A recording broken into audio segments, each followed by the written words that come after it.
நண்பா welcome back to SS unique. இயக்குனர் ரத்னகுமார் அவர்கள் லியோ படத்துல பிளான் பண்ணி ஷூட் பண்ணாம விட்ட ஒரு சூப்பரான சீனை பத்தி ரீசெண்ட் இன்டர்வியூல பேசியிருக்காரு. அதாவது தளபதி சாண்டி கேங்க கொன்னதுக்கு அப்புறம் அவரோட ஃபேமிலிக்கு பாதுகாப்பு வேணும்னு சொல்லிட்டு ஒரு தமிழ்நாடு போலீஸை ரெக்வஸ்ட் பண்ணி கேட்பாரு ஜட்ஜு கிட்ட.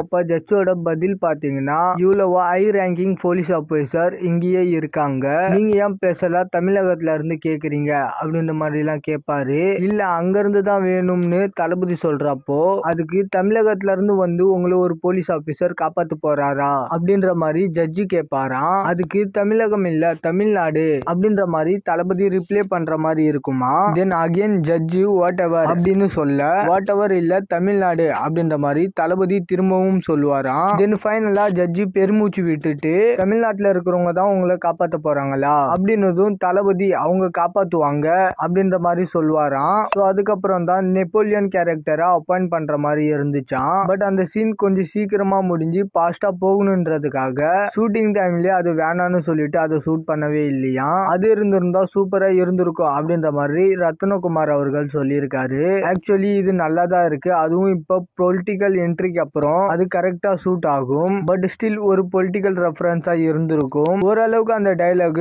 கதையோட ஆர்கானிக்கா தான் இருந்திருக்கு. இருந்தாலுமே வாரிசு கோட் மாதிரி கமர்ஷியல் படங்களுக்கு அது ஓகே. பட் லியோன்றது அது ஒரு டிஃப்ரெண்ட் வேர்ல்டு. சோ அந்த படத்துல இந்த மாதிரி ரெஃபரன்ஸ் வைக்காம இருந்தது கரெக்டான ஒண்ணுதான். மாஸ்டர் படத்துல இத மாதிரி ஒரு டைலாக வச்சிருப்பாங்க. அதாவது வெளியில கோடி பேர் இருக்காண்டா, முடிஞ்சா தொட சொல்றா பாப்போம் அப்படின்ற மாதிரி பேசியிருப்பாரு.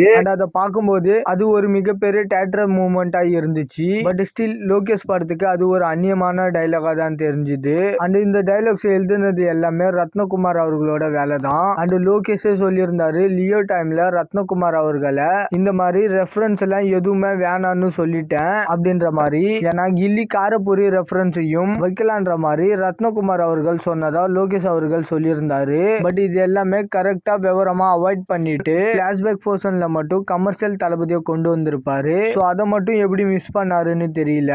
பட் இந்த டைலாக் பயங்கரமா தான் இருக்கு. வாரிசு கோட் மாதிரி கமர்ஷியல் படங்கள்ல தாராளமா வச்சிருக்கலாம். ஓகே நண்பா, இந்த டைலாக லியோ படத்துல வச்சிருக்கலாமா இல்ல வேணாமான்னு சொல்லிட்டு உங்களோட கருத்துக்களை கமெண்ட்ல சொல்லுங்க.